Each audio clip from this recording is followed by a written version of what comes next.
오늘은 이번 주 교과의 마지막 날, 다섯째 날에 해당하는 말씀입니다. 제목은 정죄입니다.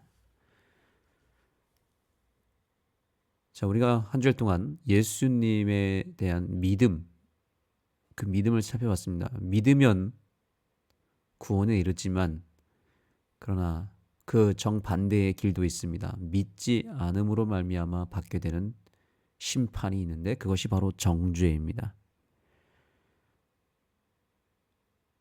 우리는 오늘 어떠한 사람이 심판을 받게 되는지에 대한 성경적 심판에 대한 개념을 살피겠습니다. 먼저 교훈의 말씀을 보시겠습니다. 사탄은 의심하게 하고 하나님의 말씀을 시험하게 한다. 예수님은 합리화하지 않고 말씀으로 응하셨다. 그분은 이 땅의 방식이 아닌 하늘의 기준으로 행동하셨다. 사탄은 끊임없이 우리를 멸망에 빠뜨리고자 호시탐탐 기회를 노리고 있습니다. 사탄은 아주 끈질기게 할 수만 있으면 택하신 자들마저도 구원에 이르지 못하고 멸망에 이르게 하는 것이 사단의 목적이죠. 그래서 사단은 의심하게 합니다. 예수님에 대한 의심을 만들고 하나님에 대한 의심을 만들고 무엇보다 하나님 말씀에 대한 의심을 만들어냅니다. 하나님의 말씀을 시험하게 합니다. 하나님의 말씀을 우리가 읽을 때에는 사실 성경이라고 하는 책 자체가 예수님의 이야기이기 때문에 예수님을 통해서 성경을 읽어야 될 뿐만 아니라 또한 성경을 통해서 예수님을 만나야 되기도 합니다. 이제 다음 주 교과에 또 그런 내용이 나오는데요. 여하튼 성경이라고 하는 것 자체가 예수님의 인격과 그분의 사명과 그분의 존재에 대해서 정말 자세히 설명한 책이 성경이거든요. 그래서 사실은 성경은 그야말로 예수님 그 자체라고 봐도 됩니다. 요한복음에서 말하는 첫 번째 말씀의 핵심이 무엇입니까?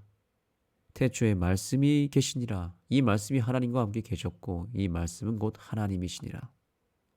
그 말씀이 성경이라고 하는 글자로 된 책으로 표현된 것이죠. 그러니까 요한복음에서는 성경 그 자체를 예수님과 완전히 연결시킵니다. 예수님과 일치가 되는 책이죠. 그래서 이 성경을 읽기만 하면 우리는 예수님에 대한 의심이 다 사라집니다.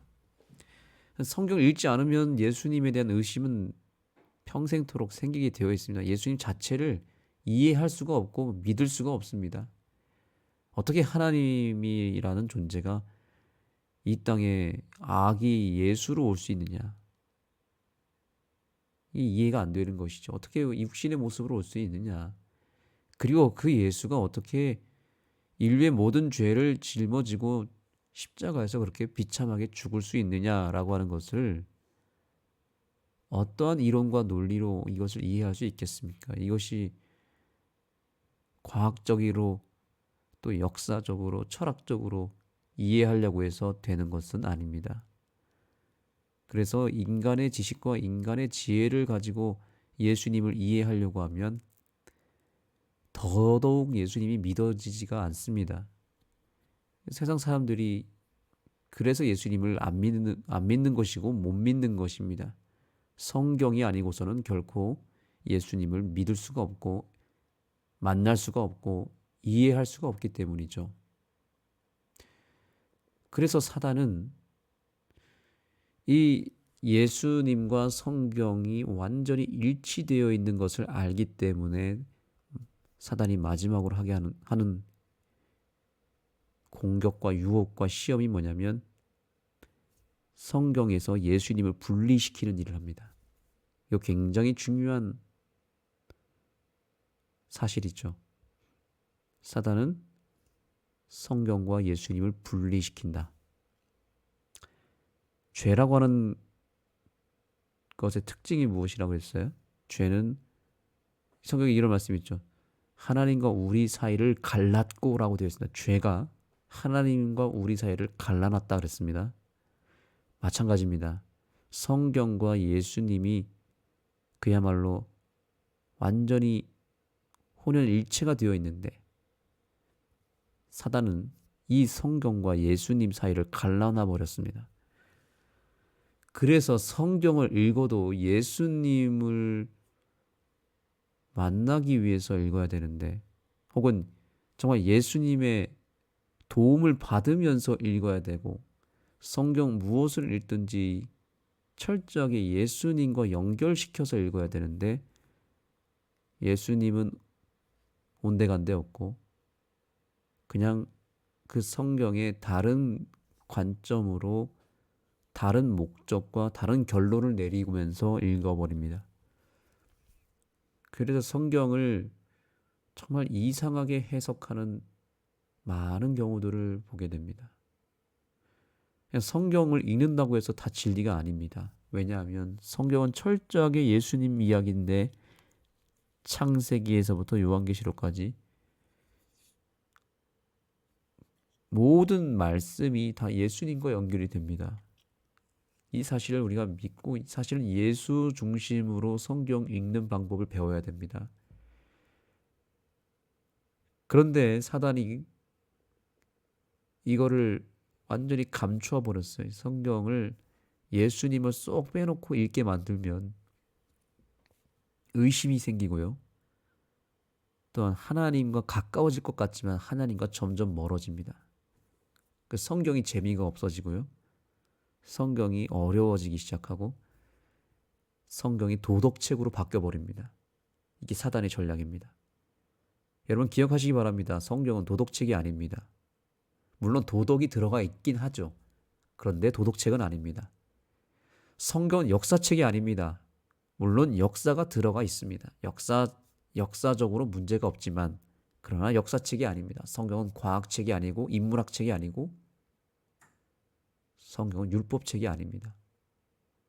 그러나 그 모든 것들이 다 들어가 있는 건 사실입니다. 그럼에도 불구하고 성경은 오로지 한 가지 목적으로 기록됐습니다.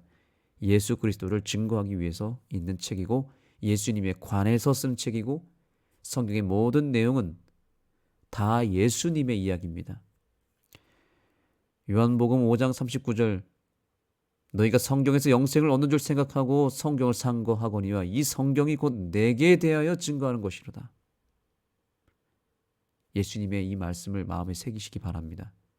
모든 성경은 하나님의 감동으로 되었고 그 하나님께서 아들 예수를 이 땅에 보내주시기 위하여 계획한 모든 계획의 스토리가 구약의 말씀이고 그것을 성취하신 예수님의 행적을 기록한 책이 신약의 말씀입니다. 또한 구약이라고 하는 것은 옛 언약, 첫 언약, 예수님이 인간으로 오실 것이다.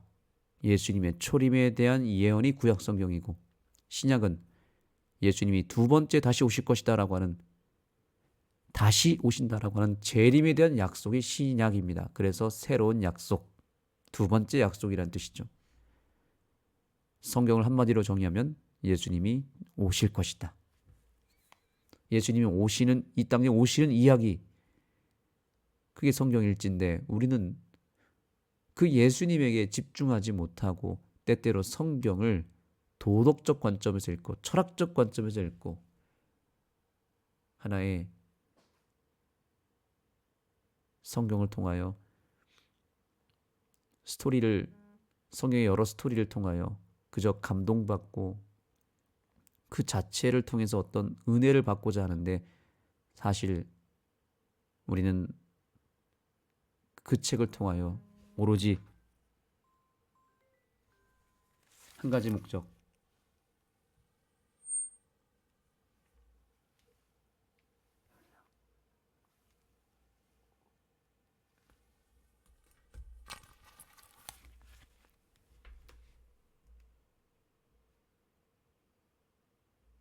한 가지 목적, 예수님을 만나는 일에 우리의 모든 지혜와 모든 정성과 에너지를 쏟게 되기를 소망합니다. 그렇다면 우리는 성경을 통해서 예수님에 대한 확고한 증거를 보게 될 것입니다.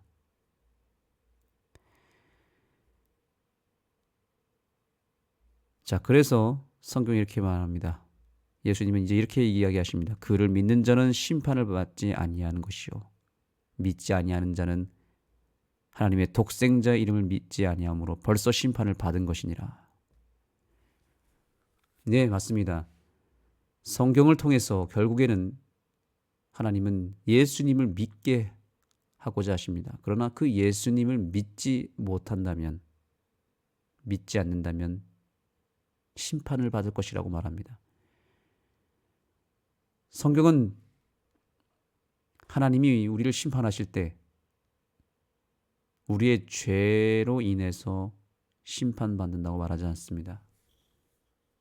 우리가 악하기 때문에 심판을 받는 것이 아닙니다. 이미 우리의 죄는 십자가에서 예수님을 통하여 다 해결이 되었습니다. 완벽하게 십자가를 통해서 우리 인류의 모든 죄가 다 도말되었습니다. 그리고 우리의 모든 죄는 이미 용서를 다 받은 죄입니다. 그렇기 때문에 이제 한 가지 사실, 그러한 우리의 모든 죄를 끝내시고 용서하시고 우리를 구원하셨다라고 하는 예수님을 우리가 믿지 못한다면 우리의 그 죄만큼은 용서를 받지 못할 것입니다. 우리를 완전히 다 용서하신 그 예수님을 끝까지 거절한다면 그 죄 한 가지 때문에, 그 한 가지 죄 때문에 심판을 받게 되는 것입니다. 예수님은 분명한 어조로 말씀하고 있습니다. 여기에 그 어떤 도덕적 관점이 없습니다. 우리는 도덕적으로 잘 착하게 살아서 구원받는 것이 아니라는 것을 기억해야 됩니다. 도덕이 중요하고 착하고 선하게 사는 것은 매우 당연한 일이지만 그것 때문에 구원받는 것은 아닙니다. 오로지 한 가지, 예수님을 믿는 자는 심판을 받지 아니한 것이요 믿지 아니하는 자는 심판을 받을 것이라는 이 경고의 말씀은 정말 다시 한번 우리가 마음에 새겨야 되는 말씀입니다. 왜냐하면 많은 사람들이 여전히 신앙을 하는데 도덕적으로 뭔가 율법의 행위에다가 초점을 둡니다. 내 행위로 자꾸 구원을 받는다 생각하고 도덕적인 관점에서 예수님을 신앙을 하려고 합니다. 만약에 그렇게 해서 구원받는다면 우리는 기독교가 필요 없습니다. 불교가 필요하겠죠. 여기 저자가 말합니다. 사람들이 심판을 받는 이유가 무엇입니까? 하나씩 말씀해 볼까요? 그를 믿는 자는 심판을 받지 아니할 것이요. 좀 전에 배운 거죠.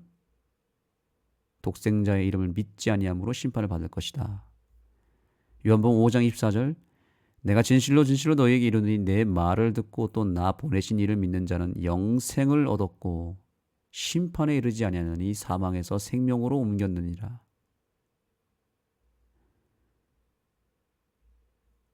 요한복음 8장 24절 그러므로 내가 너희에게 말하기를 너희가 너희 죄 가운데서 죽으리라 하였노라.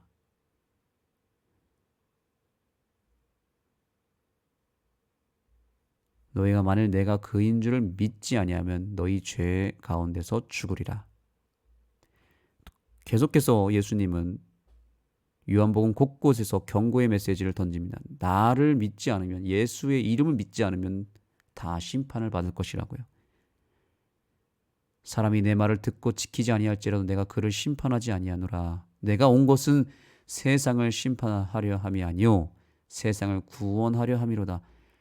심판에 대해서 계속 얘기하시는데 저는 이 메시지들을 한 번에 쭉 읽고 나서 느낀 감정이 뭐냐면 지금 예수님이 마치 우리 부모들이 자녀들한테 정말 좋은 걸 주고 싶고 정말 자녀들이 잘 되기를 바라고 자녀들이 행복하길 바라는 마음으로 때때로 혼을 내는데, 혼낼 때 보면은 부모님은 이 자녀를 혼내고 싶은 마음은 아닌데 자꾸 자녀가 말을 듣지 않으면 어떻게 합니까? 숫자를 세야 하지 않습니까? 하나, 둘, 셋, 다섯 셀 때까지 너 빨리 이거 해, 이거 하지 마 이렇게 할 때 자녀가 말을 듣지 않으면 숫자를 세면서 마지막에 다섯까지 세죠. 그런데도 말을 안 들으면 어떻게 합니까? 또 숫자를 셉니다. 아니면 마지막에는 다섯, 반, 반에 반에 반 이러면서 뜸을 들이죠. 자꾸 뭔가를 혼을 내려고 막 얘기를 하는데 사실은 그 본심은 무엇입니까? 혼내고 싶지 않은 것이죠. 자녀가 빨리 말을 듣고 순종하기를 바라는 것이죠. 하나님도 지금 우리에게 심판이라고 하는 강한 어조를 가지고 우리에게 어쩌면 좀 겁을 주시는 것 같이 보이긴 하지만, 그럼에도 불구하고 하나님은 지금 우리를 구원하시고자 애를 쓰시고 계시고 계속해서 기다리고 계신다는 거죠. 인내하고 계십니다. 그리고 우리를 결국에는 구원하기를 정말로 바라시는 것입니다. 그런데 답답한 것은 이 인간들이 참 예수님을 믿는 것을 여전히 싫어하고 거절하고 있다는 것이 참으로 하나님 입장에서는 답답한 일인 것입니다. 자, 여기 한번 보겠습니다. 세상에 비치신 예수 그리스도를 거부하는 것은 우리를 의심과 마귀의 유혹에 빠지게 한다. 그리스도를 거부하는 것 자체가 신앙의 첫 출발이면서도 전부입니다. 예수님, 그분을 믿는 것, 이것이 얼마나 소중한 믿음인지를 우리는 알아야 됩니다. 이것이 기적 중의 기적인 것입니다. 사단 마귀가 사활을 걸고 예수님을 믿지 못하게 하는 것이기 때문에 정말 예수님을 믿은 사람들은 정말 복을 많이 받은 사람들입니다. 아무리 똑똑하다고 해서 예수님 믿는 것도 아니고, 아무리 순수하다고 해서 예수님 믿는 것도 아닙니다. 착하다고 해서 믿는 것도 아니죠. 누가 예수님을 믿습니까? 누가 예수님을 믿습니까? 성령의 은혜를 받은 사람이 예수님을 믿는 것이고, 그 은혜에 반응한 사람이 예수님을 믿는 것입니다. 그것은 빛에서 어둠으로 돌아서는 것이다. 세상에 빛이신 예수님을 사람들은 거부하면서도 여기 정말 안타까운 사실이 있습니다.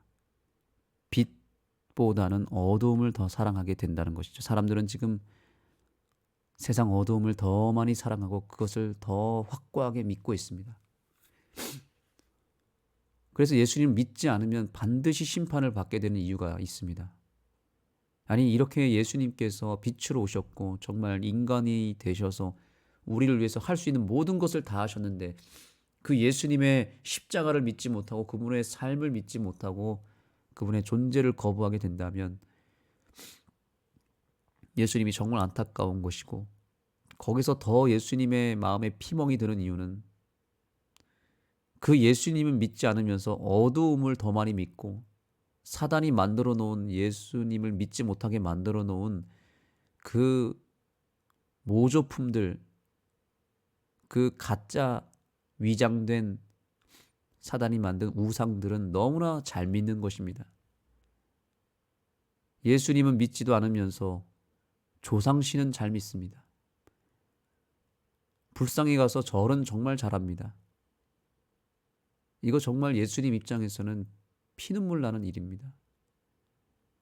얼마나 사람들이 영악합니까? 예수님은 믿지 못하면서 귀신은 너무나 잘 믿습니다. 그래서 그렇게 우리나라에 무속신앙이 지금 더 많이 번지고 있고, 사람들이 점집에 찾아가고, 또 하다못해 이제는 짐승도 너무나 잘 믿습니다. 짐승을 믿습니다. 짐승이 신이 되어버렸습니다. 어느 한 인간의 가르침에 대해서 사람들은 추종합니다. 신이 되어버린 것이죠. 젊은 사람들은 아이돌을 사랑하고 믿고 인생을 겁니다. 근데 예수님은 여전히 세상에서 찬밥 신세가 되었습니다. 그렇게 하나님이 이 세상을 창조했다라고 하는 내용을 확실하게 천연계를 통해서 말씀을 통해서 증거했음에도 불구하고 사람들은 진화론이라고 하는 허무맹랑한 정말 말도 안 되는 이론을 믿습니다. 진화론이 마치 과학인 것처럼 여기며 그 진화론을 사람들은 아주 위대한 하나의 과학적 이론으로 받아들이고 있고, 그것을 믿지 않는 우리 같은 사람들을 비상식적이라고 말합니다. 창조론보다 더 비과학적인 진화론을 믿으면서도 성경은 비과학적이라면서 조롱합니다. 이것이 지금 세상 사람들이 빛을 사랑하지 않고 어두움을 사랑하고 어두움으로 돌아섰다는 사실입니다. 그렇기 때문에 결국에는 예수님을 믿지 않으면 심판을 받는 것이 마땅한 것입니다. 사랑하는 우리 새벽기도 동지 여러분, 이 안식일 예비일에 우리는 다시 한번 예수님을 깊이 생각해야 됩니다. 예수님은 하나의 개념도 아니고 이론도 아니고 어떤 추상적인 보이지 않는 어떤 에너지도 아닙니다. 예수님은 인격이고 예수님은 살아계시고 우리의 삶에 늘 곁에 계시는 예수님은 우리의 아버지이십니다. 그분은 오늘도 우리와 함께 하십니다. 성경을 통해서 우리를 만나기를 원하십니다. 그 예수님을 다시 한번 우리의 인생 가운데 모시고 영접하여서 그분이 정말 살아계신 분임을 우리의 믿음을 통해서 나타나게 되기를 간절히 소망합니다. 성경을 가까이 하시되 그 성경에서 철저하게 내가 예수님을 만나겠다라고 하는 확고한 의지를 통하여 예수님을 그 어느 때보다도 분명하게 만나게 되기를 소망하고 그 예수님을 진심으로 사랑하고 믿고 그분을 가까이 함으로 그분의 마음에 흡족한 기쁨을 선사하는 우리들의 삶이 되기를 소망하며 말씀을 마치겠습니다. 기도하시겠습니다. 하나님 감사합니다. 이 땅에 육신의 모습으로 오시고 우리를 위해서 우리의 구원을 위해서 할 수 있는 모든 것을 다 하셔서 결국에는 십자가에서까지 죽으시고 우리의 죄를 완벽하게 도말해 주셔서 감사합니다.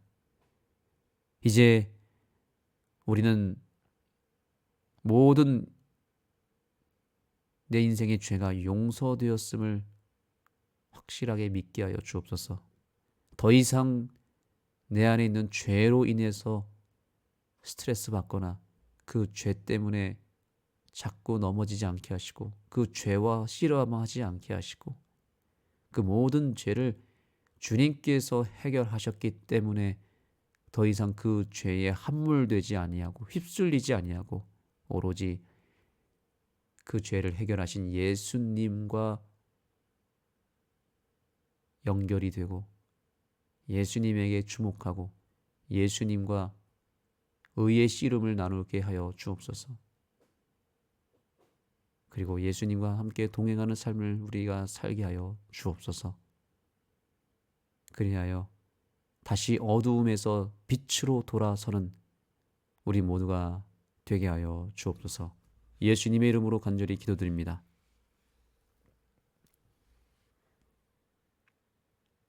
개인적으로 기도하는 시간을 갖겠습니다. 오늘 주신 말씀을 생각하며 우리가 다시 예수님께로 돌아가고 예수님을 더 깊이 깨달을 수 있는 지혜를 달라는 간구를 주님 앞에 올리게 되기를 소망합니다. 또한 내일 안식일에는 우리 교회 선거위원회가 열립니다. 선거위원회를 통해서 주님께서 세우신 계획과 또 주님께서 사용하시고자 하는 도구들이 잘 선정되고 구성될 수 있도록 기도해 주시면 감사하겠습니다.